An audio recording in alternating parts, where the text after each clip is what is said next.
All right, so let me introduce our first presenter.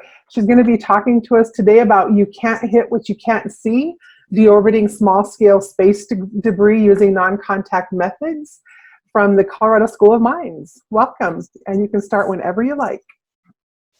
Well, hi, I'm Kaylee Kyler, and if you hear a dog, that would be mine. Her name is Mose, so I apologize ahead of time. She's in a barky mood. And as previously stated, I'm going to be going over some of our experiments that are going to be on our payload. But first, let's talk a little bit about what rockstatics is. So the program gives students the opportunity to conduct experiments at 150 kilometers above Earth in a quasi-low Earth orbit environment. Our team, the Colorado School of Mines team Operation Duster, will be conducting experiments to alter the trajectory of small-scale space debris. Our motivation to pursue this topic is the theory of the Kessler syndrome. Kessler syndrome was first theorized in 1978 by NASA scientist Donald J. Kessler. His theory stated that density of space debris in low Earth orbit, or LEO, will cause collisions, which will increase orbital fragmented debris and thus cause more collisions. Essentially, he proposed that a high density of space debris will cause a cascading effect that ultimately leads to more debris, and higher debris density could render spaceflight in the future impossible. Amongst the debris, there are microdebris that are untraceable from Earth, with the potential to cause catastrophic damage to satellites and spacecraft. The two images on the far left depict this damage. The blue picture is a documentation of a crack on the window pit of the Challenger STS-7 that was caused by a mere paint chip. The second picture is from the experiment that was conducted to measure the potential damage that small-scale space debris can cause. Operation Duster is dedicated to testing non-contact methods to alter the trajectory of small-scale space debris in the hopes of deorbiting the clutter. Our methods utilize the following: a magnet, statically charged plate, and laser. The magnet experiments, as seen in the first article in the middle column, was conceptualized by the Lorentz force, which is the principle that a conductive object passing through a magnetic field will experience polarization and a net force perpendicular to the field and the object's velocity. With this in mind, we chose a cone-shaped magnet because of the strong and concentrated magnetic flux at its tip, as seen in the image to the left. The debris will be 1 centimeter diameter aluminum BBs, which will be propelled by the debris launcher at less than 1 inch per second past the tip of the cone magnet. The images to the right depict the experiment setup, and results will be recorded by a PiCam located above the cone. Moving on to the next article, the static experiment has a similar concept, but instead uses the triboelectric effect on the dipole-induced debris as it interacts with the statically charged plate. The aluminum BBs will once again be propelled at less than 1 inch per second by the debris launcher into the experiment space. The BBs will first be attracted to the statically charged plate, but will then be repelled once electrically charged and the dipole is formed. The experiment is conducted in an HDPE box that is electrically isolated from other subsystems on the payload. This is directly due to the high voltage draw of the ion generator used to statically charge the plate. The enclosure has a pressure release valve to allow for the pressure inside of the box to stabilize with the pressure at apogee. The valve will then close once equilibrium is reached and the experiment will begin. This experiment setup is depicted also to the right, and a PiCam will record the experiment also from above. And finally, the laser experiment will use radiation pressure to cause a velocity in the initially unmoving debris by transferring momentum from photons to the debris. Our method for conducting this experiment is different from the previous two, mainly to the debris release mechanism. The previous experiments utilized a debris launcher to provide an initial velocity of the aluminum BBs. The laser experiment, however, begins with 3 rectangular strips of thin aluminum with no initial velocity. During launch, the rectangular strips are held in place by SMA springs. Upon reaching apogee, an electrical current will be sent through these SMA springs and cause them to release the strips. Once the strips are free, the laser will be turned on a rotating motor and will aim its beam at each strip. We have 1 minute left. Thank you. A LiDAR sensor will be used to detect any movement of the debris. And so our ongoing work as of now is all of these experiments have been theorized, designed, integrated into the full system, and are currently being tested. Due to the diligence of our preliminary research and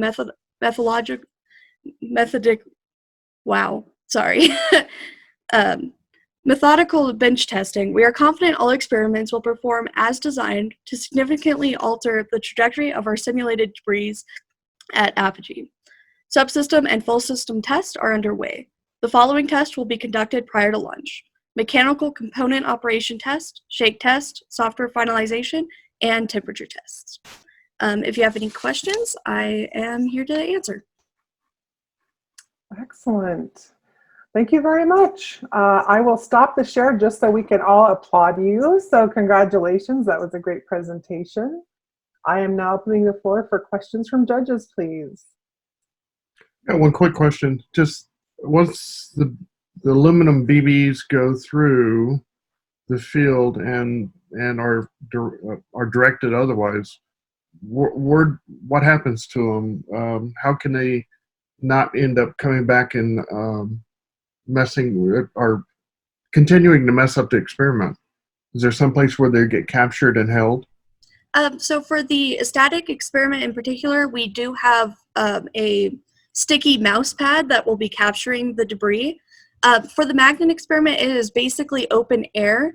So we have it currently assuming it will go outside of the payload workspace once it's interacted with the magnet, just based off its location on the payload.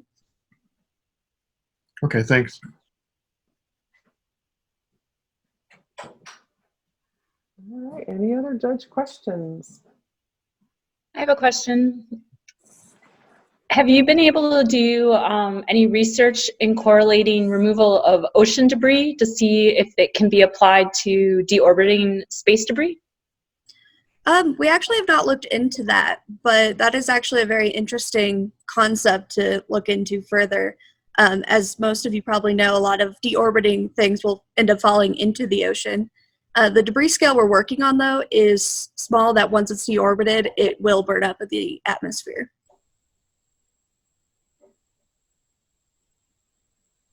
Thank you.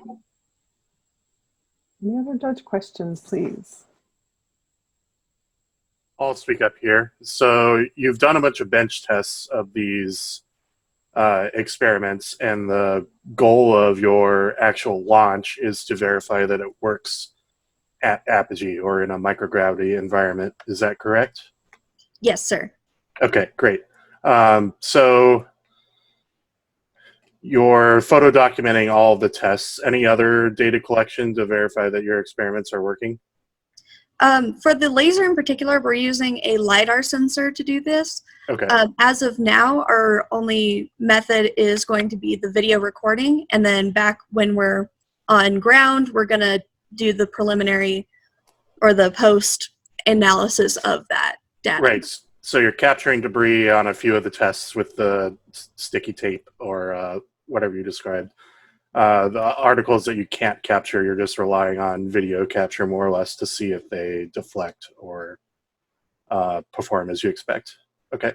Yeah, so like the reason for the magnetic not having a capturing method is mostly because it is open air, and the actual path of the debris is a little bit more unpredictable. We know that we will experience a change in the trajectory, but we cannot be 100% sure on which direction it will be after it passes that magnet.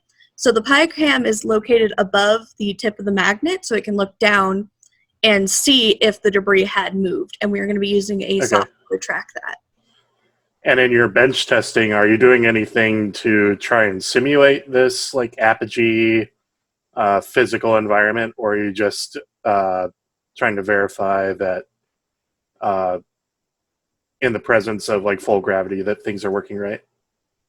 We're doing a lot of, mechanical testing to make sure it works here on Earth, but we have been doing vacuum tests on a few of our subsystems. Okay. And it's almost a separate entity, but the Vomit Comet is a great opportunity to apply similar like experiments and hone your design before you have a single shot on a rocket. But I really look forward to results. It's extremely important research that you're doing. Well, thank you very much. All right, so we have 30 seconds, just in time for another short question. Anybody else have a question? If nobody else does, I've got one. It's Terry. Go ahead, Terry. Okay, so wavelength. Are you looking at any specific wavelength on the laser, or does it matter? We do have specs for the laser that have been pre-approved, and our electricals and the main engineer on that subsystem has been doing extensive testing on the safety of that laser. It is Do you also know- fully enclosed in the final product. Do you know what nanometer is it, or what wavelength is it? If you don't know, I was just wondering. Yeah, off the top of my head, I do not remember. Okay. So sorry about that. No, that's fine. I was just wondering. Thanks. Yep, thank Good job. you. All right, we can applaud this good presentation. Thank you so much, and thank you for sticking around for questions.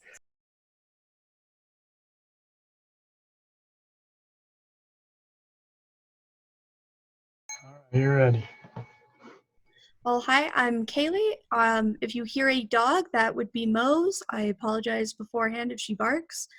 But today we're going to be going over a little bit of our RockSatX project. So before we get into too many details, here's some background information on the RockSatX program. This program gives students the opportunity to conduct experiments at 150 kilometers above Earth in a quasi-low Earth orbit environment.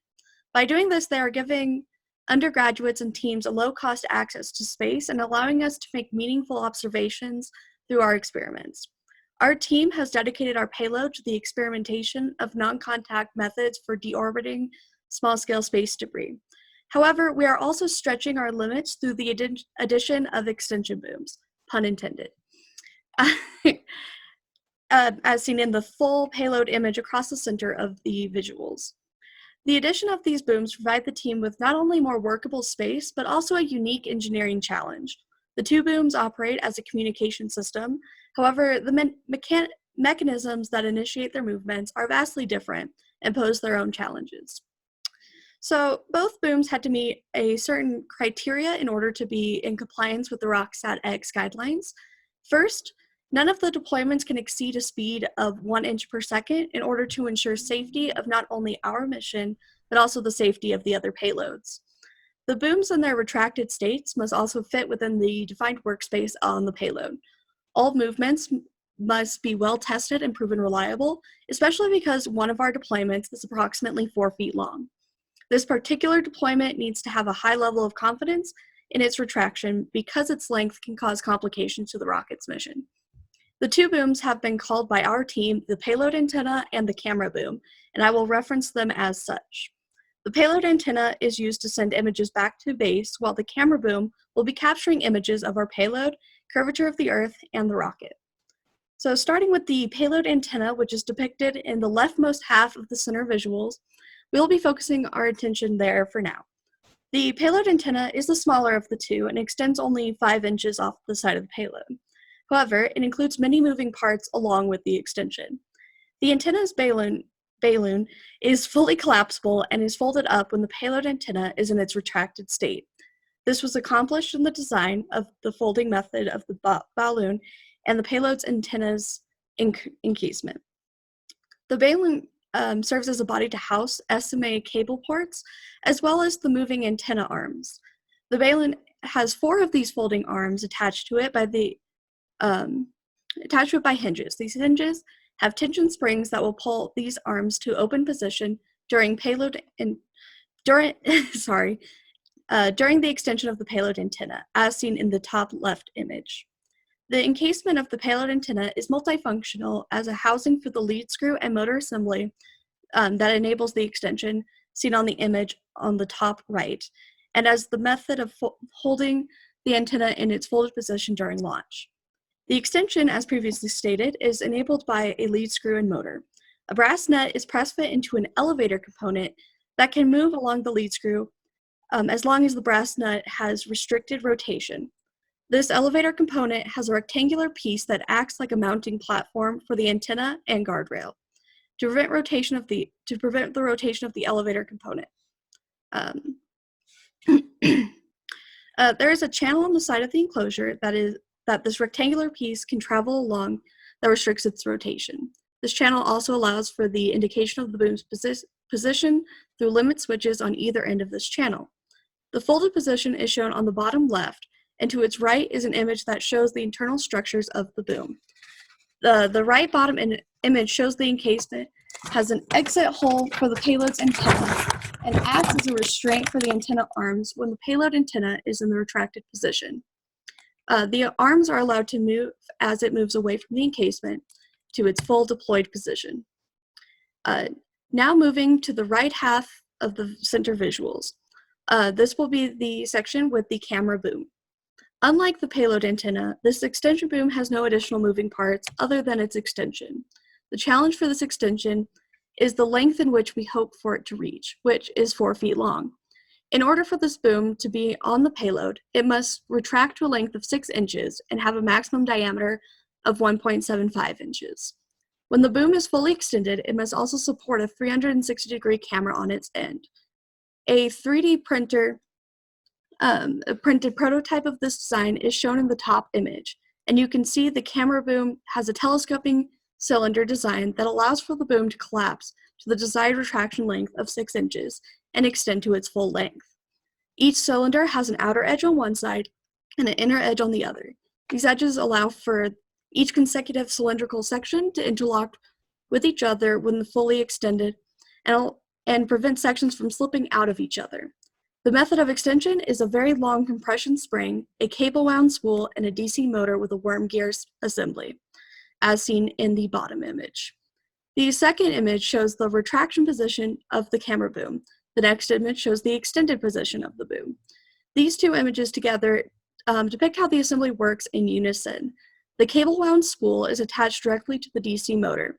The cable is then run from the spool to the last section of the boom through the center of the compression spring.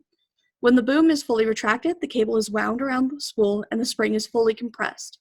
When the boom begins its extension, the spool will unwind and allow for the decompression of the spring, and thus allowing the spring to push the sections until fully extended. Finally, I'm going to have to interrupt you. You're going to have to wrap it up because to be fair to all the other students, you've gone over now by a minute. So. Okay, yeah, we're basically done. So yeah, just on the end, there's a 360-degree camera, and everything right now has been prototyped, and we're currently running final tests. Okay, great. Thank you for wrapping it up there. So questions from judges. Kaylee, this is Denise. I think you said something about this is going to be used to retrieve space debris. Is that correct?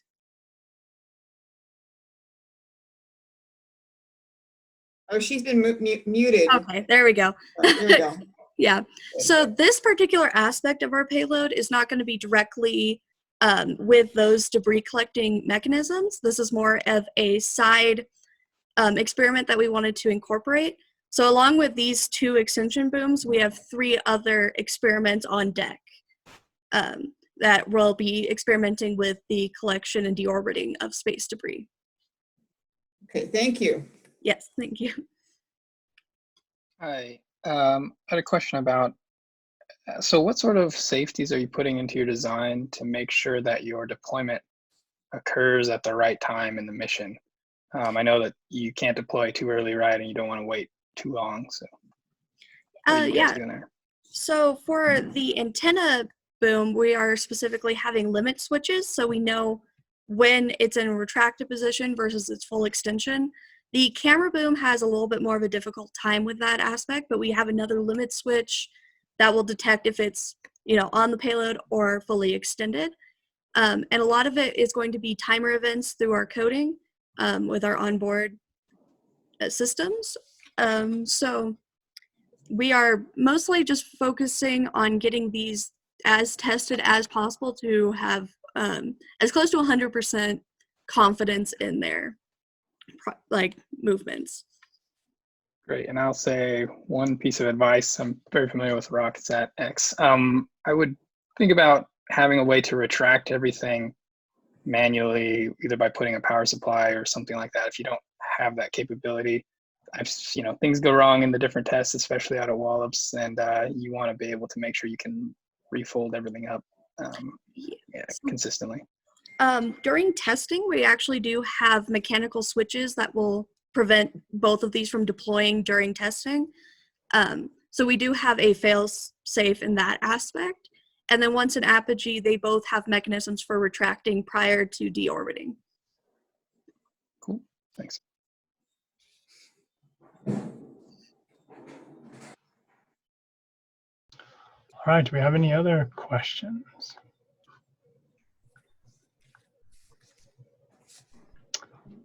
All right, we're moving right along then.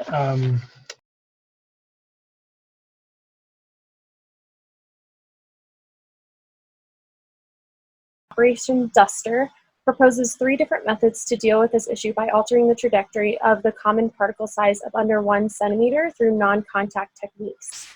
The entire Operation Duster payload was discussed in further detail earlier today in paper session D. In this payload, we will also be including a deployable camera and telecommunication system to link the camera image data to a ground antenna during flight.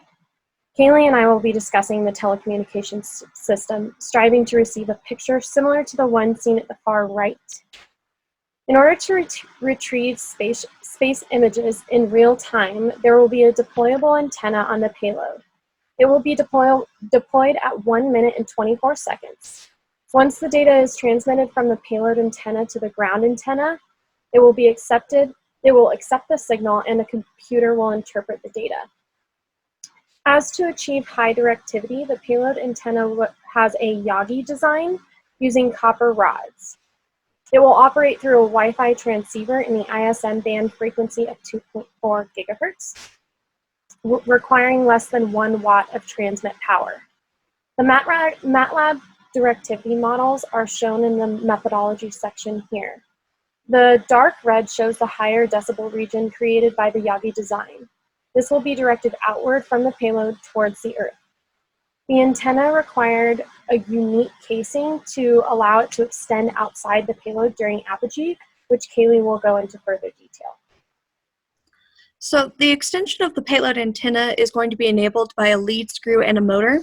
The antenna is pushed out of its encasement and allows for the transmitter to unfold and communicate with the ground system. The baleen of the antenna is 3D printed and serves as a body to house the SMA cable ports, as well as the moving antenna arms. The baleen has 4 of these folding arms attached to it by hinges, and these hinges have tension springs that will pull these arms to the open position during extension of the payload antenna. In this way, the encasement of the payload antenna is multifunctional, as a housing for the lead screw and motor assembly, and as a method for holding the antenna in its folded position and in its retracted state during launch. The ground antenna utilizes a Yagi-Uda rod configuration and will be pointed in the direction of the payload at apogee. It consists of 4 directors, 1 driver, and 1 reflector.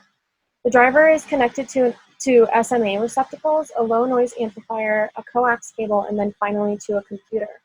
The ground antenna was designed to attach to a tripod in order to easily alter the direction towards the rocket and maximize the gain of the receiver. Both antennas operate through a quarter wave transformer coax cable to achieve circular polarization. With a completed link between the payload and the ground antenna, the ultimate goal of receiving an image from space in close to real time will be achieved. The team would like to thank Professor Nairi from Colorado School of Mines, as well as Bennett Schwab and Scott Paulo from the Laboratory for Atmospheric and Space Physics, as they provided assistance and support throughout this project. We would also like to thank you for your time and appreciation, and would love to answer any questions you may have about our project. All right, so questions? I had a question. What inspired you guys to tackle this kind of project? Originally, we were hoping to, it's kind of a proof of concept to build a satellite communication system on the sounding rocket. Originally, we were hoping to transfer all of our data as a backup almost, or more of a proof of concept that we could back up our data using satellite telecommunications. And we narrowed that down to image data instead of all of our data. We are, however, still collecting all of our data for the other experiments on the payload, so that we will definitely have all of that data as well. Great, thank you. Hey, great presentation also, by the way. Thank you.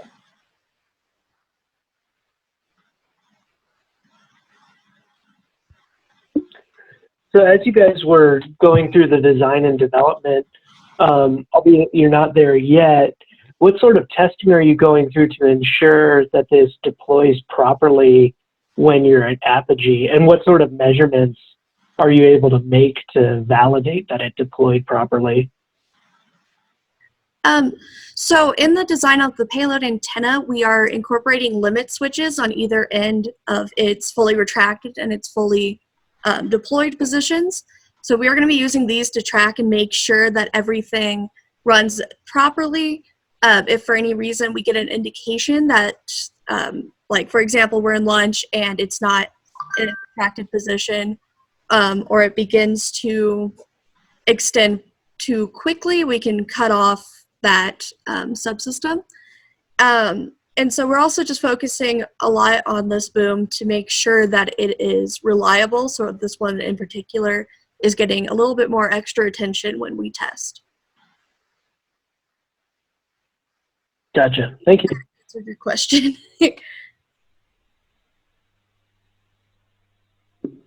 Other questions for the team? One quick one. Absolutely. Were there any difficulties on the 2.4 gigahertz band during testing that you know of? Not that I know of. We tried to make sure that everything was, all of our wavelengths and everything were not to exceed that 1 watt of transmit power necessary.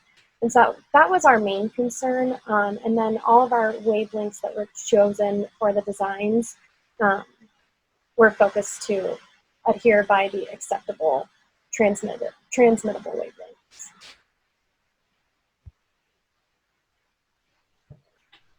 Okay, thank you.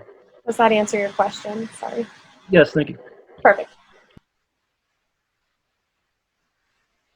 Any other questions? Well, I have a question. Right, part of what you would need to do in flight, of course, is you're planning on pointing at where you think the rocket is. Do you know so how accurately will you have to be able to point that Yagi antenna? On the ground, that is kind of one of our risk factors here, is that it's going to be mostly up to our eye at that point, which is why we chose to mount it to a tripod so that we can easily alter it. But with the circular polarization, we're hoping that will help increase that gain to where we won't, as long as we're in the direction of the payload, we will still receive the data. And we also have a request for positioning of the rocket itself due to our camera boom, as well as our antenna. So we hope that with those directional requests that will help us gain a strong connection as well. I do believe we did get confirmation on that request. So we should be in the position on the rocket that we expect, and we've been going over a few of the intricacies of positioning and stuff. So as it despins, there's still a rate of movement that we've been taking into account as well. And briefly a follow-up, do you have plans for like doing some ground testing, long distance ground? Because I know like some teams that have done stuff like this, because we're in Colorado, somebody would stay out here kind of on the front range and then take the transmitter up to a peak where you had line of sight and see if you could actually communicate at least over maybe 20 or 30 miles or something like that. Yes, and that is was our intention. With the lockdown in place, we have not been able to finish those testing, but that is our intention, actually, to do a long distance test on campus. We did take into account that we don't want to interfere with any other transmissions that might be going on through the air. So we were thinking about doing it in our field to where we know no one will be in that way. Okay, excellent. So thank you so much. All right, so we have, if I'm following correctly, it looks like I am. So we have one more presentation.